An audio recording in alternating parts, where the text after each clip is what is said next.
Are these players must start the rest of the season? We're going to touch on some names that we have not talked about yet this week and the recaps. And then we had obviously Monday Night Football with 2 games. We had Sunday Night Football, which we hadn't talked about on the show earlier this week. So there was a lot of fantasy relevant things to talk about, but also some of the players who maybe when we get to this Denver Broncos game were either in our lineups in previous weeks or were on our bench this week. And maybe we'll talk about should they be in the lineups now moving forward and what is the state of play for the rest of the fantasy football season. We did start off, Shawn, the Monday recap show talking about the Malik Neighbors injury. Unfortunately, to start this show, we do have to kind of touch a little bit on the Tyreek Hill injury situation. Very nasty looking injury for him with the knee dislocation. He's going in for surgery today. Realistically, I would imagine that it's mid to late 2026 season when he's back, and there has not been an established timeline, but this feels like one of the greatest fantasy stars, Shawn, I would say, of the last decade may be in a situation where we may not ever see him at that level again. We may see him in the NFL, but at the electric dynamic level that we have seen him both with the Kansas City Chiefs and with the Miami Dolphins, but there's lots of questionable stuff off the field with Tyreek Hill, but when it comes to on the field, he's been a lot of fun to watch. And especially when you consider, as you mentioned, some of that off-field stuff, which sounded like maybe it was creeping up again, and there might be another suspension coming. It certainly wouldn't be surprising if Tyreek Hill has played his last snap in the NFL. It would have been nice in some ways for him to go out on a big game. He obviously was playing well in this one. Colm, I don't think that we talked about it, but I mean, his attempt at a deep catch last week was one of the weakest examples of going up for a ball that was basically there, like a 60-yard gain. Made very little effort to catch it. Effort issues, reliability issues, being there for his teammates, being at practices, understanding the offense, not doing things that are illegal off the field. All of those things really kept Tyreek Hill from being, in that maybe top 5 wide receivers ever. It probably keeps him out of the top 10 wide receivers, even because as much as he did across a couple of those seasons in Miami, there was so much left on the table, including more or less talking his way and behaving his way out of Kansas City, where he had a chance to be part of one of the greatest runs that a team has ever made. You think about that situation he had with Patrick Mahomes. Unfortunately for Tyreek Hill, so much of his legacy is going to be, what might have been. That is a very fair way to put it with the what might have been. We talk a lot about the Chiefs and their defense and some of the things that maybe they haven't added to their offense since the trade of Tyreek Hill, but a lot of that led to them reshuffling, re-strengthening, retooling the defense, which has been a really strong part of the success they've had in the last number of seasons. But Shawn, the poor guy's just tore up his knee. Let's not go too hard on him in the opening segment of the podcast here.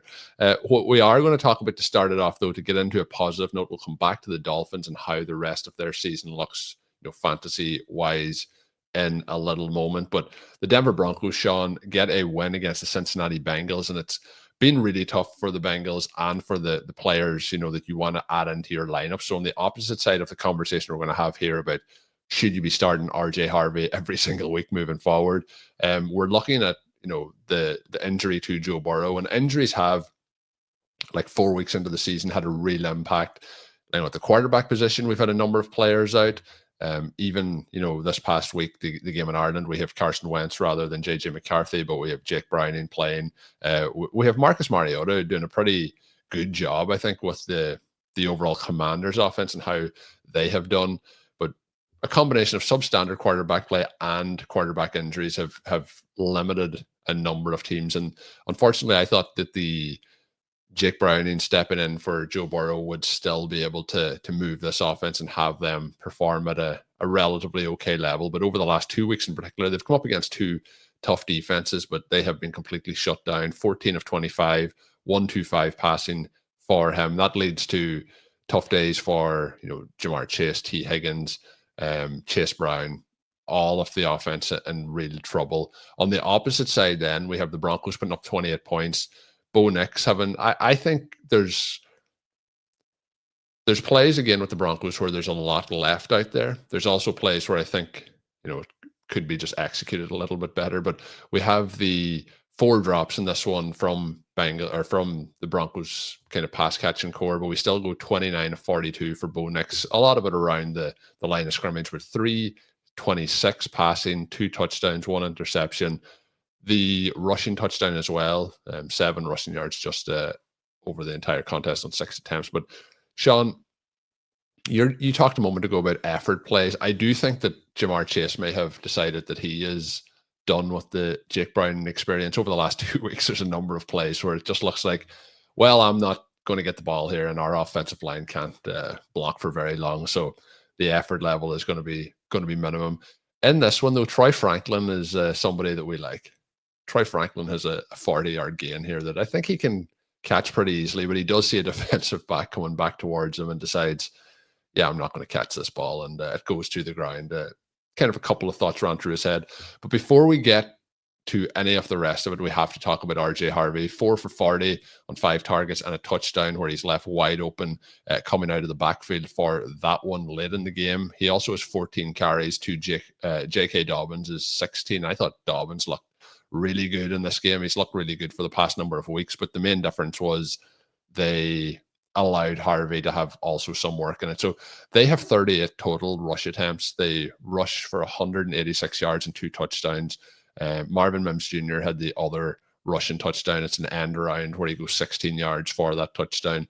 They just ran all over the Broncos in this one pretty much and passed all over the Broncos. They ran a lot of plays.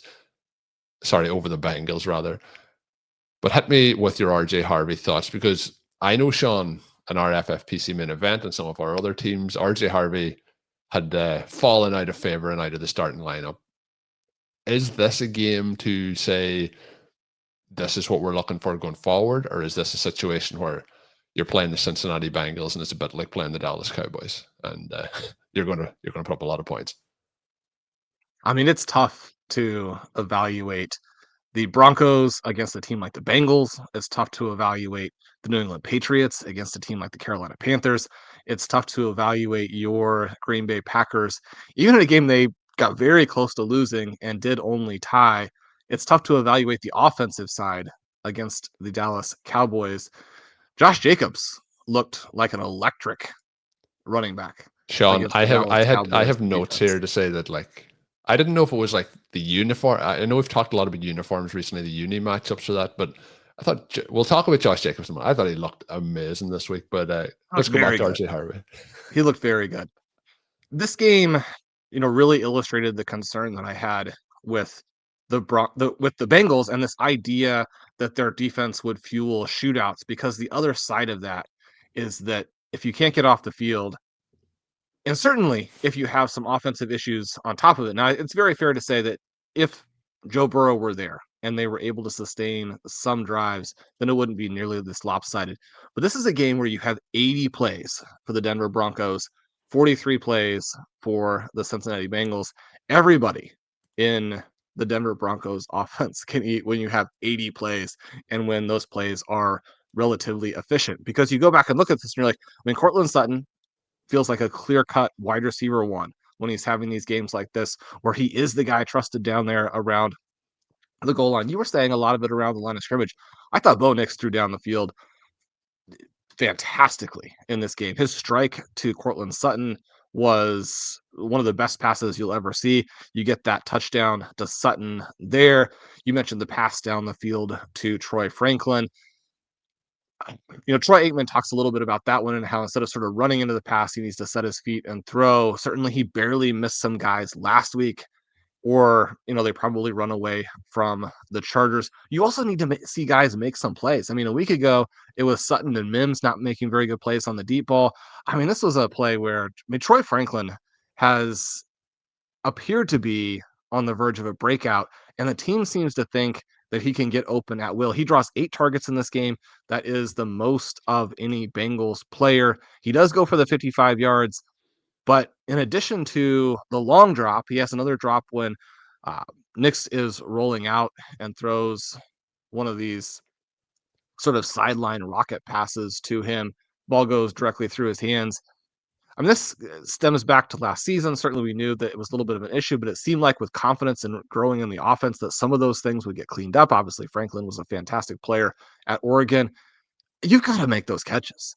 Right now, if Nix throws a better ball, it's probably a 70-yard touchdown because Franklin had managed to get himself sort of in between his defender and the safety, but the play would have been a huge gain as it was. He ends up only 455. He's the guy who doesn't end up coming through in this one, where Mims goes 6 for 69. He looked good. When you add the rushing touchdown in that you mentioned, it looks like Mims is fantasy viable. Unfortunately for Mims, it's definitely a situation where if you have him in best ball, you're like, yeah, anytime that he gets these plays, I got him. I'm set. If you're in managed, you're like, if I have a good lineup, I kind of want to go somewhere else, especially as you mentioned with those running backs combining for the 30 carries. Dobbins looked good. RJ Harvey looked better. We do have to consider that the bulk of Harvey's points come like after play 70, right? To where in most games, the game is long over by that time. But we think about those opportunities. And again, this one kind of on Nix, kind of on Harvey, a deep pass to Harvey, where Harvey probably would have had a long touchdown, but he appears to not quite finish his route and then doesn't catch the high pass that Nix throws to him. As well as they played in this game, and Nix goes for over 300 yards passing. He finally showed a little bit of the mobility in a positive way. It's only 6 for 7 in the end, but the scramble touchdown is very important to, again, what he can add from a fantasy perspective on a game in, game out basis. They still actually left a lot on the table.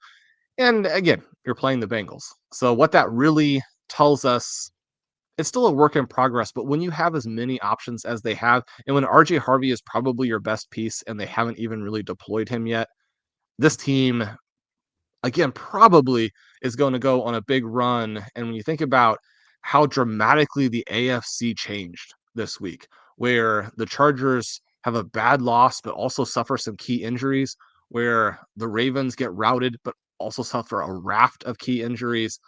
Suddenly now you're looking at teams like the Chiefs and the Broncos rising. You're looking at a team like the Bills pulling away, and you're looking at some of these other AFC powerhouses really coming back to the pack.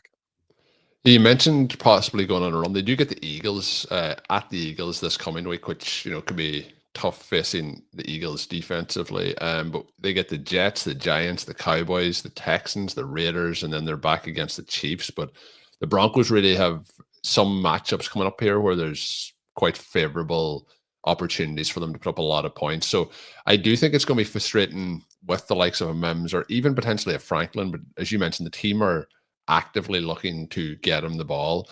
And because it's kind of been spread around between Sutton, Mims, Franklin, now you've RJ Harvey entering the mix. We had Evan Ingram in this with 7 targets, 4 for 29. I thought one of the passes to him when they're kind of in the end zone, or in the red zone, they target him on back-to-back plays. And I thought on the first one in particular, a better pass there probably gets Ingram into the end zone for a touchdown there.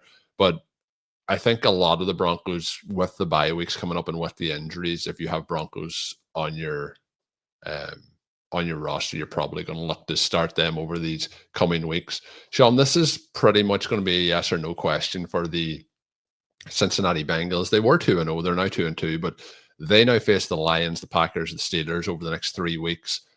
Looking at how they have played, pretty much, at the quarterback position, how the offensive line have struggled to open anything up for Chase Brown, and how I mentioned that some of the wide receivers may be a little bit checked out. Like, it does feel like there's a number of losses coming up here in a row. There's going to be a number of poor offensive performances. And then you're into situations where, maybe they start to look to potentially trade a T. Higgins before the trade deadline. If that's the way things are moving, I think it is a case you have to start Jamar Chase no matter what. But is it a case with the rest of the elements of this offense that it's,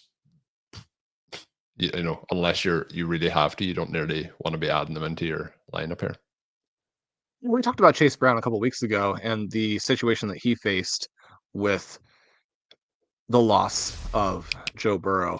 The Bengals are interesting, and I think that they should be applauded for keeping together this group of Burrow and Chase and Higgins.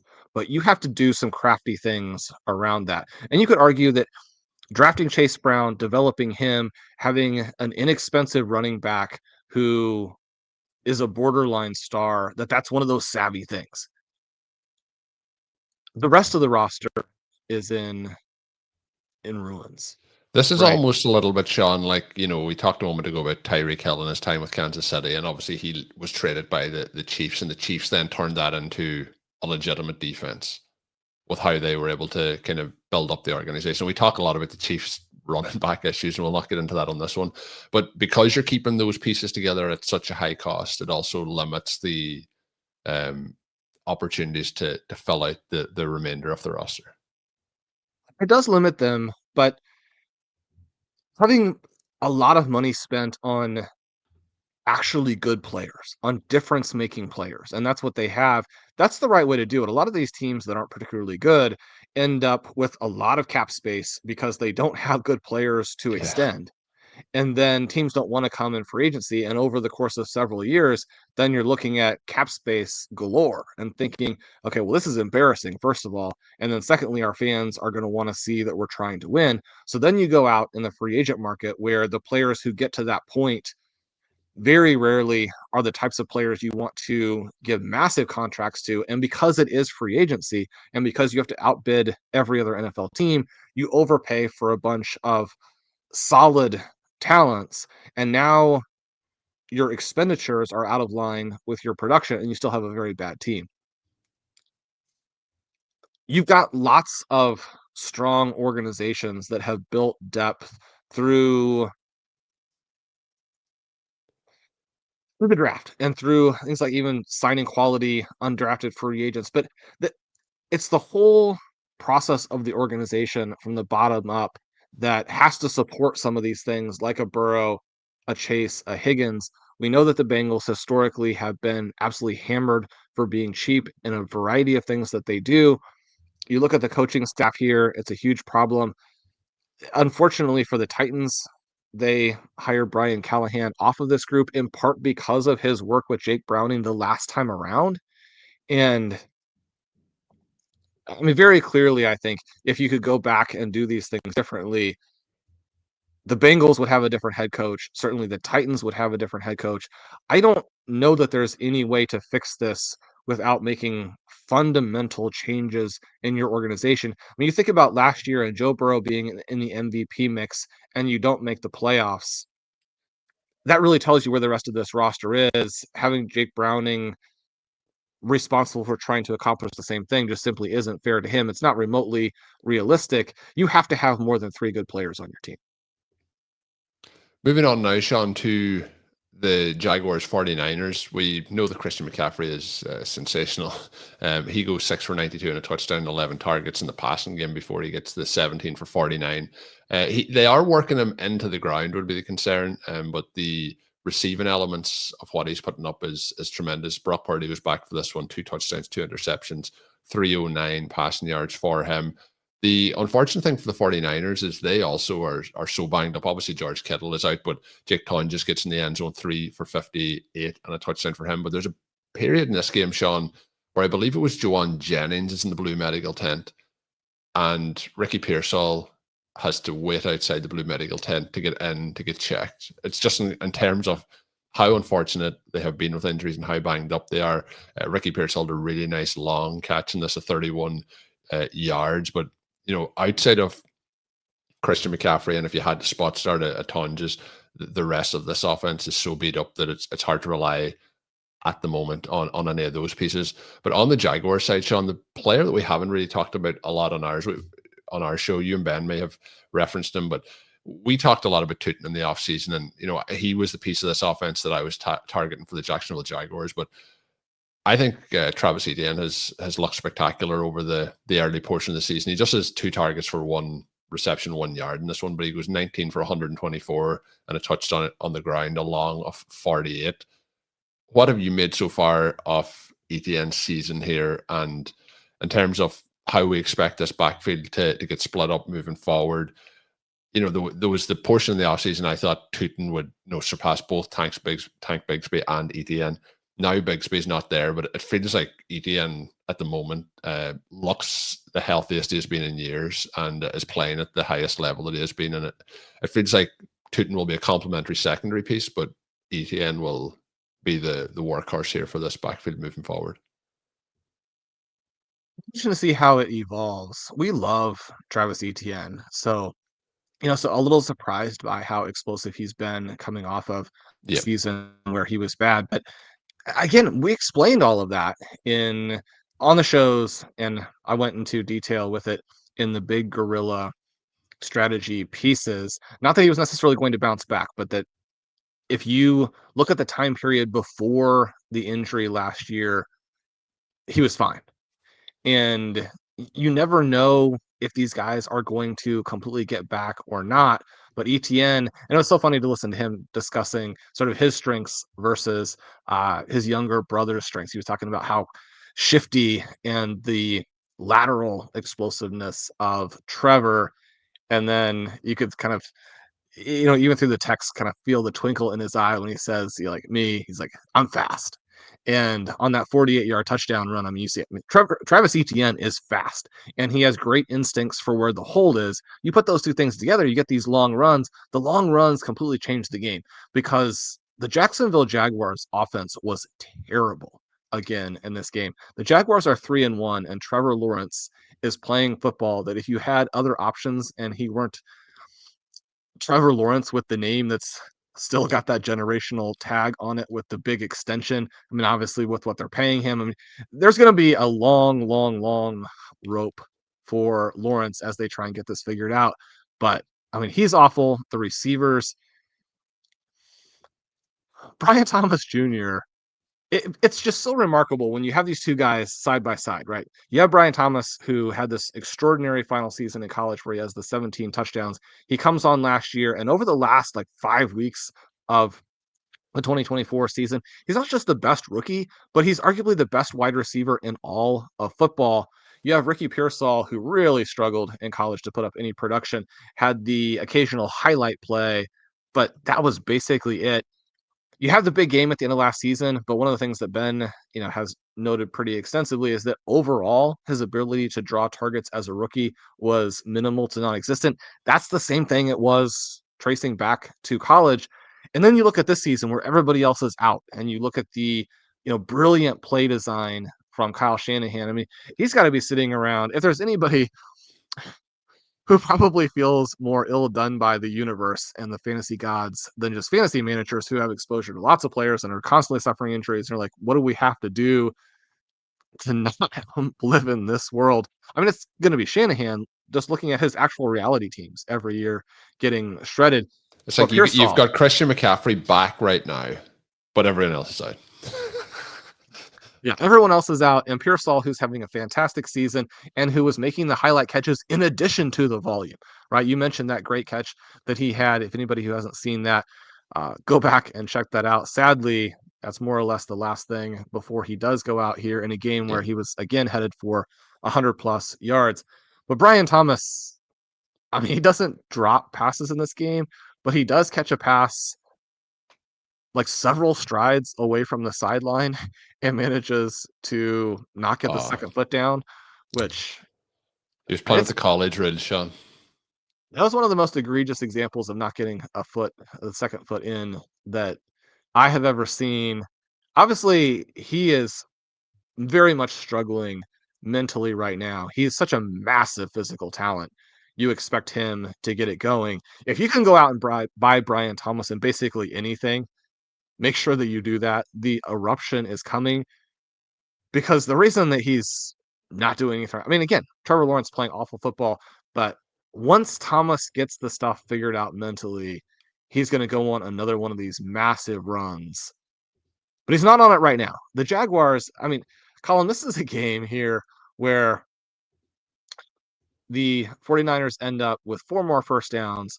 They average a full yard per play more. People talking about this sort of rampaging Jaguars defense, and it sort of depends upon how you're looking at it and how sustainable the big plays are going to be for them. We know that something like the pass rush is one of those features of a defense that you can sustain. They gave Brock Purdy a lot of trouble in this one, but even with that, the 49ers averaged over 6 yards per play. They threw for over 300 yards. They barely win, despite the fact that Brock Purdy turned the ball over 4 times, and there's a special teams touchdown in this game. You've got to win that game by more than 5 points if you are Jacksonville. But working back around to your question about the running backs, I guess the concern that I have for them, and again, this is a game where they're in positive script, and so it's going to be a little bit different than some of the other situations.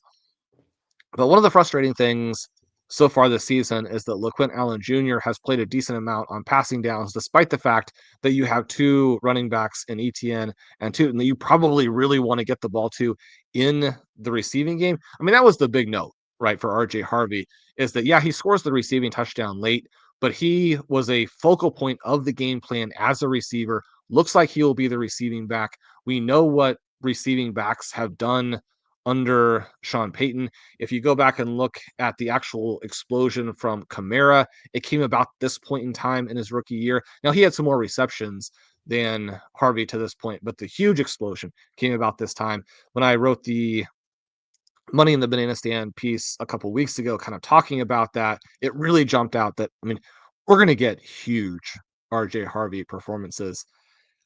In this particular game, I mean, Allen is not actually drawing targets, though, even though he's out there. So you have this dynamic where it's still not good because Tootin and Etienne can't draw targets when they're not on the field. But it's not like there are design plays for Allen where he is gobbling up a bunch of targets. I want to see games where Tootin and Etienne and Allen combine for more than the 4 targets, the 3 receptions that they got in this game. They only go for 16 total receiving yards. Again, part of this is just the fact that Lawrence throws for only 174 total. I think we might be in a slightly different place if not for a couple of these long runs by Etienne, and if not for the shoulder injury for Tootin. He doesn't do anything fantastic in this game, but he does have a couple of really hard runs, which especially for a speed back, for a guy who has extraordinary athleticism, if you have all of that and then you're running hard, he's got the shoulder injury. First or second carry he has out there, he explodes into the line. He gets a little bit to the second level. He lowers that shoulder and hits a defender hard. You can even question the wisdom of that given the situation. I still think that he is going to break out this year. But when you think about the context for him versus, say, Scattaboo versus Harvey versus, Harvey and Travion Henderson are guys that we paid a lot for. And so you need it not to be actually a 0 RB thesis for them. And it's been more of that than we wanted. All 4 of those guys, though, look very, very good, Tootin in the worst situation. The Cowboys and the Packers, Shawn. This was a game where, watching as a Packers fan, like, you're so optimistic after the opening 2 drives. They bang in 2 touchdowns, and then there's the block PAT return for the 2-point conversion. Then the Cowboys get a touchdown followed by a fumble, which is a 9-second drive to become another touchdown. The Packers find themselves going into the half 16-13 down in a game they completely controlled in that early portion. And then it kind of becomes a shootout as we move through the latter stages, the 31 points in the 4th quarter. Obviously, the highlight portion of that. And we talked about it a little bit earlier, but Josh Jacobs and the run game was fine, but I thought there was some impressive runs in there. He runs it 22 times for 86 yards, but he has 2 rushing touchdowns where he punches them in. The play that surprised me the most was some of the receptions that he was having, including the reception down the sideline for 28 yards. He goes 4 for 71 on 4 targets there.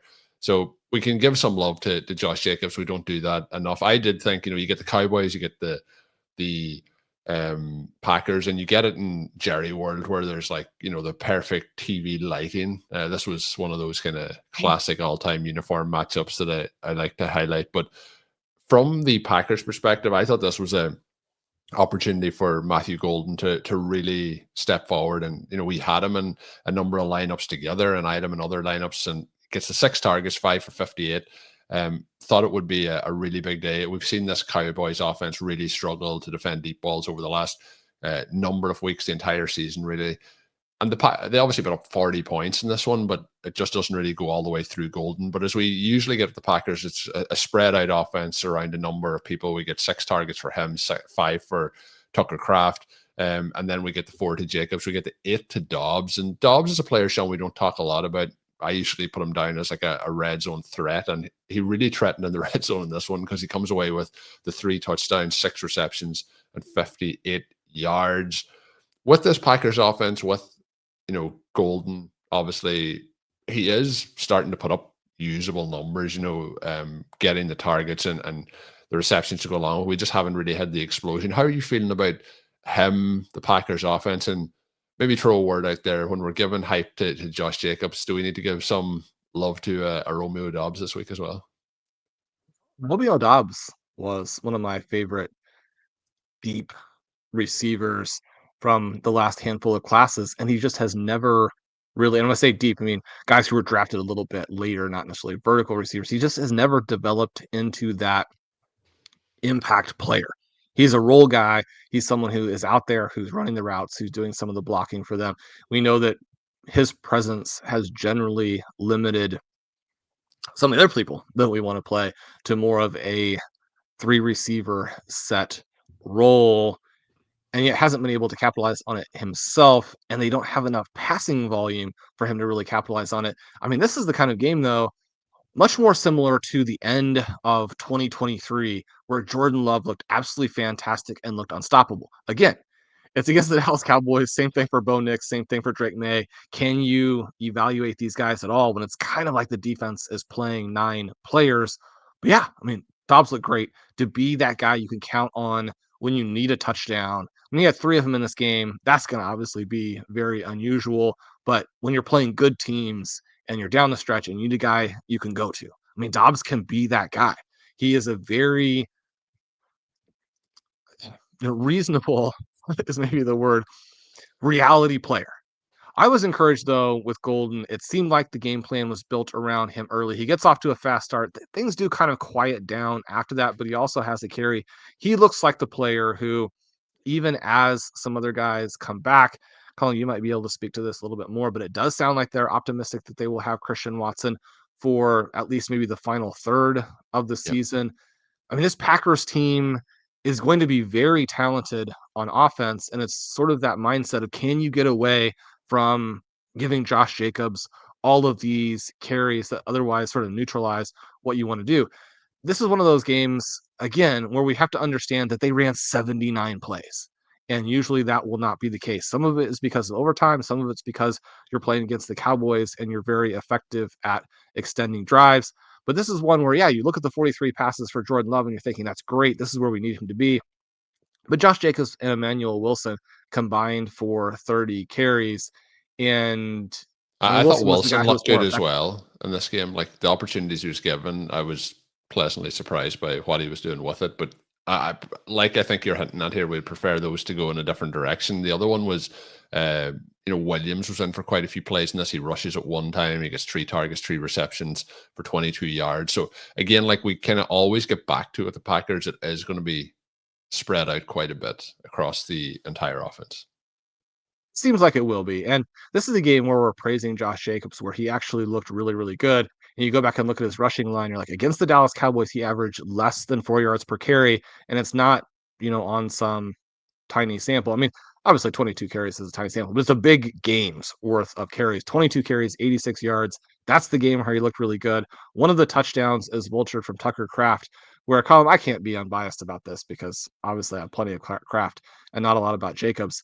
Did that seem one that was incontrovertible for overturning that touchdown? I didn't think it should have been overturned. They said his knee was down at the 1, but that was one where I thought it was not enough to overturn it. We've seen a couple of pretty controversial ones, even on Monday Night Football. Garrett Wilson makes a spectacular catch that is, called back for offensive pass interference that would have been a touchdown. And then he gets a touchdown, which still not sure if his cleat was fully in on that one. He is on black cleats. It looks like it's touching the side, but they give that touchdown. So it's hard sometimes to know for definite with the angles they're using. Maybe they have some additional ones that we're not seeing, but from the angle that was shown in the TV coverage, that was a hard one to call. Shawn, I just want to note on the Garrett Wilson stolen touchdown.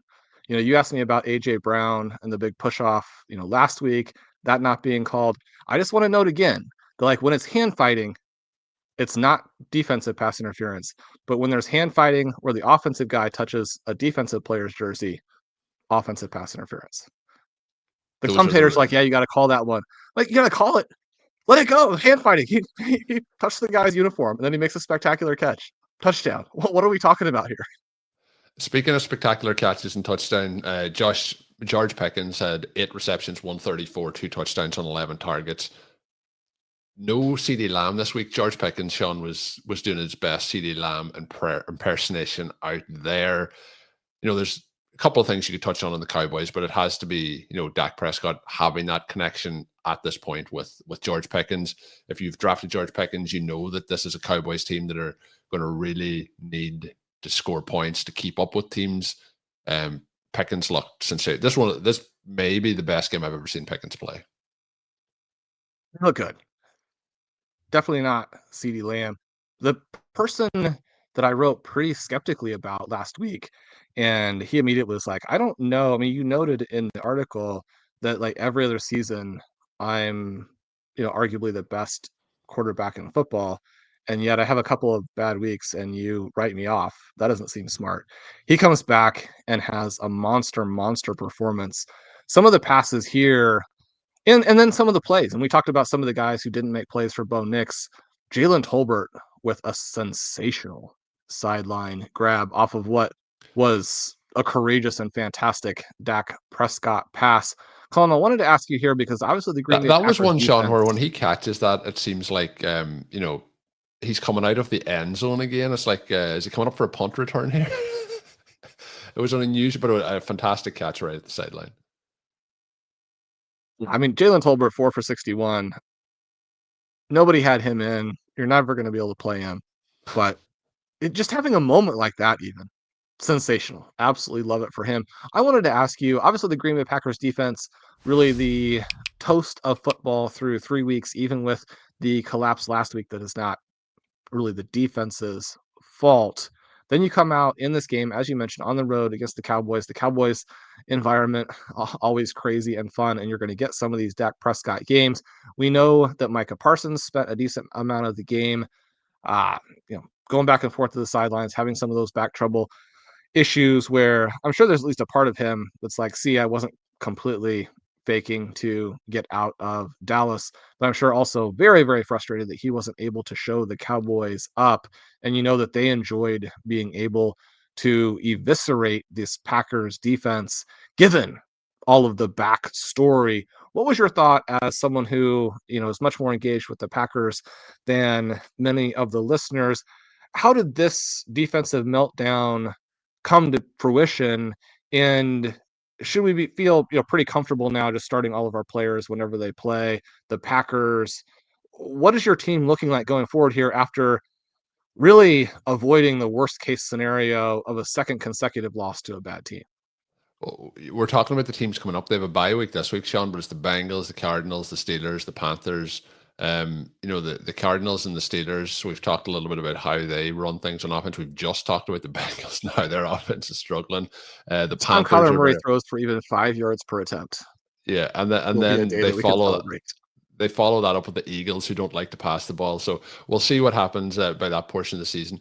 I think there's some of it can be put on the defense. I think a lot of this has to just be. I thought Dak Prescott played pretty much out of his mind in this game. Like, I thought he played incredible.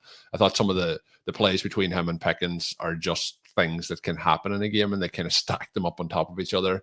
So I'm not overly concerned about the defense moving forward. I just thought those really strong performances, and sometimes other teams make plays as well, which can limit what you've been able to do. And sometimes the style of an offense can give you some issues, and maybe the way the Cowboys weren't afraid to force the ball down the field and those opportunities is something that they may struggle with, versus when you're playing against the Browns last week and they weren't able to, or the teams having issues in week 1 and week 2 with the Commanders and the Lions, and maybe just, they say like styles make fights. There could be a little bit of that to it as well. But I think the Cowboys deserve credit for the plays that they made in this, rather than saying that the Packers defense allowed them to make those plays. We saw Time Dak is Prescott, force the ball down the field in week 1 against the Mhm. Eagles, and if CeeDee Lamb makes those catches as opposed to dropping the passes, perhaps the entire narrative for the Cowboys season is different, even just coming into this game. Yeah, and I thought in that game the box score didn't reflect how Dak played in week 1. I think this time around it did, because the plays were made, and I think that this is up there with how good a performance that was, even though that game didn't turn out the way they wanted to. And I'm sure they didn't want to tie this week, but they don't lose. Last thing, Shawn, to hit on here is the Dolphins and the Jets. I think the Jets, although they're 0-4, you kind of have comfort in starting Wilson, Fields, Hall moving forward. I think they're all putting up really reasonable numbers on a weekly basis, but they're putting up losses on a weekly basis as well.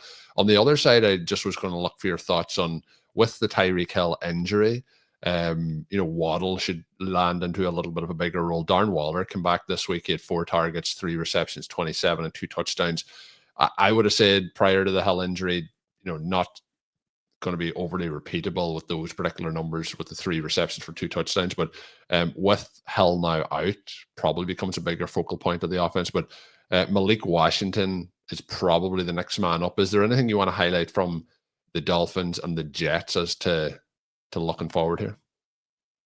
Yeah, it's tough to know how the Dolphins would really play this, because the Jets made crucial mistakes throughout the game to not really put pressure on them.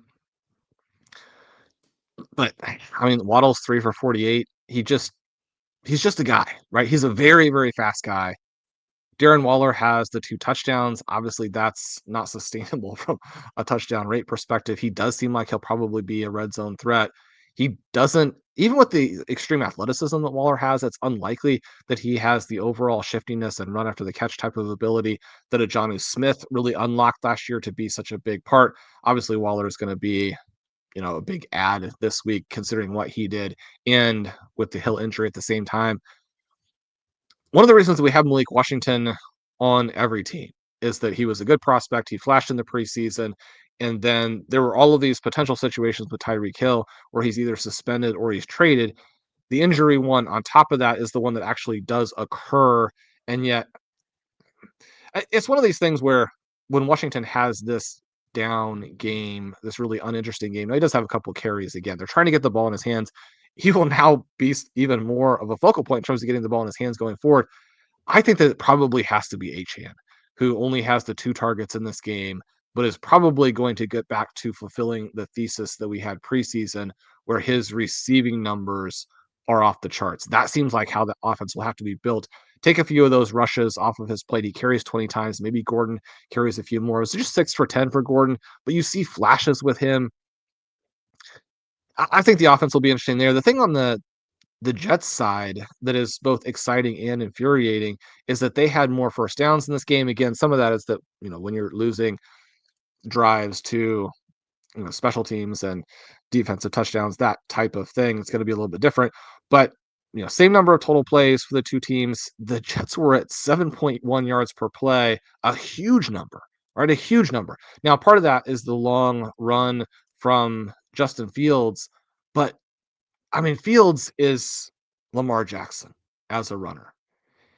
Doesn't necessarily have the same ability to just consistently get to the edge, go downhill, but the creativity, the long speed, as he's zigging and zagging through traffic, you're like, he's going to score, right? Because not only is he athletic, but he does have that running back sense in the open field. You could argue that he's got better than most running backs in terms of his innate ability to understand space, angles, how you actually get in the end zone.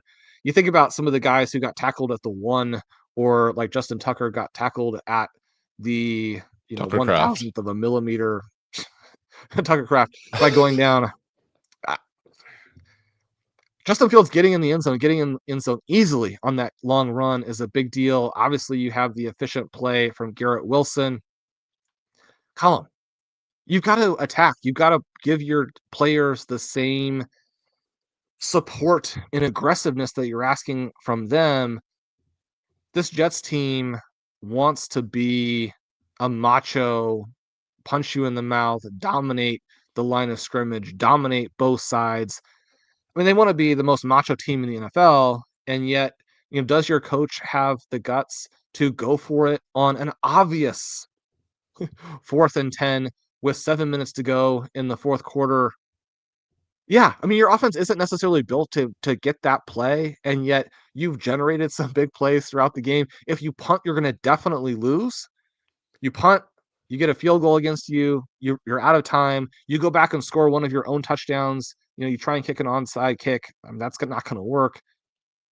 The coaching staff has to be up to the task here, has to support the players. You have to go for it there.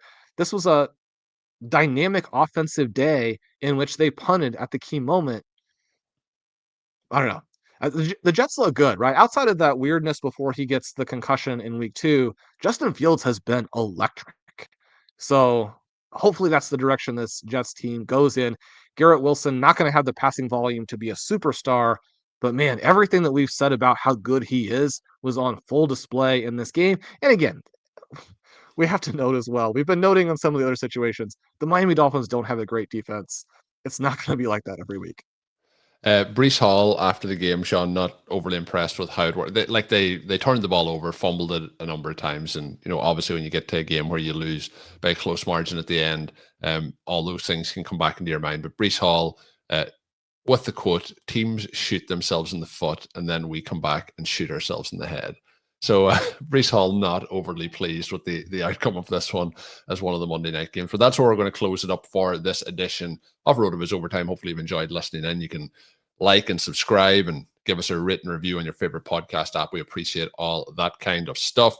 My name is Colm Kelly. You can follow me on socials at Overtime Ireland. You can check out all of Shawn's work up on rotoviz.com. And until we are back, have a good one.